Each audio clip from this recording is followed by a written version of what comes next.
Rick, how's Wes and Dennis? I expect Wes will play, Dennis will not play. And I'll do lineups later. What exactly is Dennis's injury, or like how did that come about? Right wrist, I believe he fell in the Memphis game.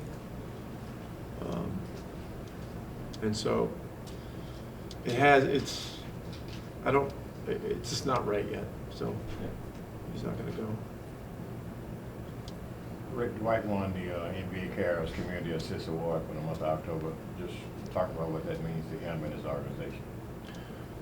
Well, he sets a great example.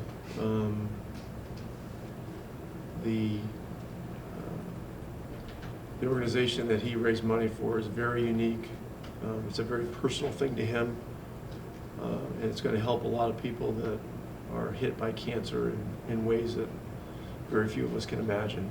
And so I'm very proud of him, as a member of the organization, and it's an award that's well deserved. Rick, have you ever seen anything like what DeAndre is doing at the free throw line in the past? Just a guy that's been so bad for so long, just can't do a complete 180 this deep in his career. I believe there are examples. I don't know them off the top of my head, but I had no doubt that he would continue to improve. He's been improving each year. I believe he was at 55 or 58 last year, something like that. And 55 is kind of that buffer line to where you foul guys off the ball or you don't. And he was the guy last year that his percentages were such you weren't looking to do that. And now this year he's leading the team. I mean, I think Mesri's 2 for 2, but other than that, he's at 80% or slightly above. And we talked to him about a couple things we thought could help, and then he put in the work. And so real happy for him. This is a big thing. Being able to work at conquering something like that. Are you familiar with what he says at the free throw line there? I'm not. Why? I just was wondering if you wouldn't like this when you always mouth this. What he says? One of his teammates at the line there. Oh, I don't know. I didn't know he was saying anything, but whatever it is, he needs to keep doing it. You ever consider using him on the technical free throws? Yeah. There are scenarios where he'll shoot them. We haven't done it yet, but it could happen. Is Rick. Dwight available? No, he's out. Dennis is out. That's it, right?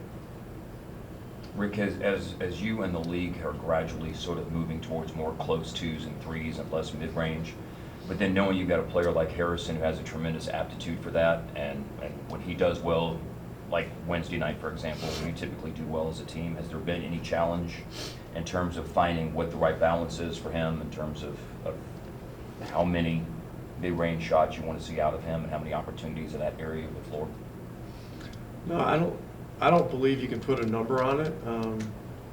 Look, it's a game that is it's a beautiful reactive game. And I believe if you look around the league, the numbers of 2-point attempts are spiking from time to time based on the fact that defenses can take away layups and threes, if they really concentrate on it. In 2014, we played the Spurs to a 7-game series. We got it to 7 because we were able to take the threes out of the game. In the end, we challenged Parker to hit enough 2s to beat us, and in the end, he did. And sometimes it's going to come down to how many 2s you can make. But one reason the game is amped up and there is more pace in it is to keep that thrust so that you either have the rim attack or the 3. Late game, the defenses are good, coaching is great. They can find ways to force you into the mid-range, and then, you know, you better be able to convert some shots. How worrisome or not is the disparity between how well you guys have played here and then how you guys have played on the road? Yeah, I mean, that's really kind of a next level problem. It takes me out of the present, so I don't really want to go there. I mean, we played a lot of road games back when we weren't playing as well. So, you know, tonight is a huge test.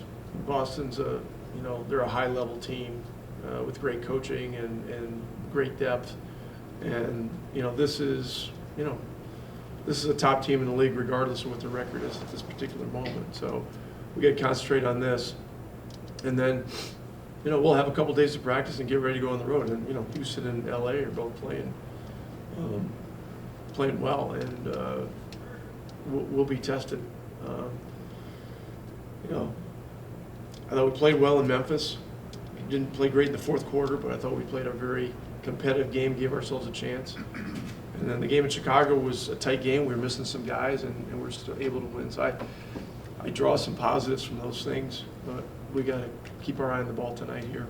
What do you see from them, since everybody's wondering about those guys putting it together? They looked great last night.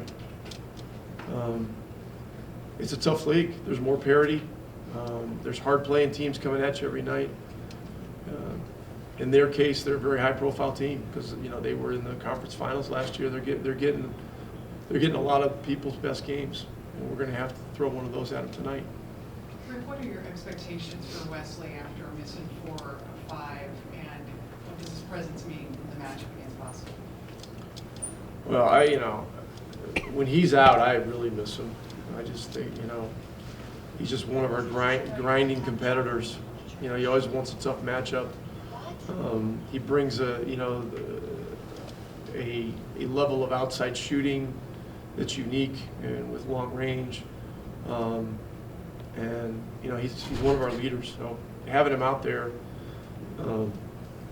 is great. In terms of how many points and how many minutes and that, I'm not exactly sure. I'm going to watch his minutes, make sure he's not playing too long of stretches. But he's one of those guys who never wants to come out. That's just how he's wired.